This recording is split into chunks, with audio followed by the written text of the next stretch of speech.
திருத்தூதர் பணிகள் அதிகாரம் 7.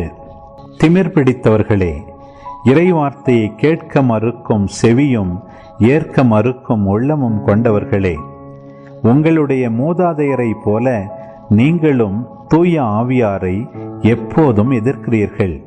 எந்த இறைவாக்கினரை தான் உங்கள் மூதாதையர் துன்புறுத்தாமல் இருந்தார்கள்? நேர்மையாளருடைய வருகையை முன்னறிவித்தோரையும் அவர்கள் கொலை செய்தார்கள். இப்போது நீங்கள் இயேசுவை காட்டிக் கொடுத்து கொன்றுவிட்டீர்கள். கடவுளின் தூதர்கள் வழியாய் தரப்பட்ட திருச்சட்டத்தை நீங்கள் பெற்றிருந்தும் அதனை கடைபிடிக்கவில்லை. இவற்றை கேட்டவர்கள் உள்ளம் கொதித்தெழுந்து அவரை பார்த்து பற்களை நரநரவென கடித்தார்கள். அவரோ தூய ஆவியின் வல்லமையை நிறைவாய் பெற்று வானத்தை உற்று நோக்கினார்.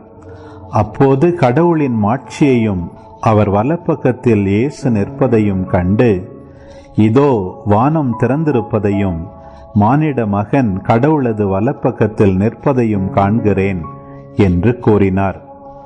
ஆனால் அவர்கள் தங்கள் செவிகளை அடைத்து கொண்டு பெருங்கூச்சலிட்டு ஒருமிக்க அவர் மேல் பாய்ந்தார்கள். நகரத்திற்கு வெளியே இழுத்து கொண்டு போய் அவர் மேல் கல்லெறிந்தார்கள். சாட்சிகள் தங்கள் மேலுடைகளை சவுல் எனும் இளைஞரிடம் ஒப்படைத்தார்கள்.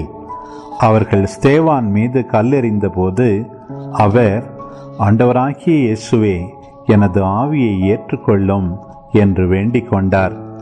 பின்பு முழந்தாள் படியிட்டு உரத்த குரலில், ஆண்டவரே, இந்த பாவத்தை இவர்கள் மேல் சுமத்தாதேயும் என்று சொல்லி உயிர் விட்டார்.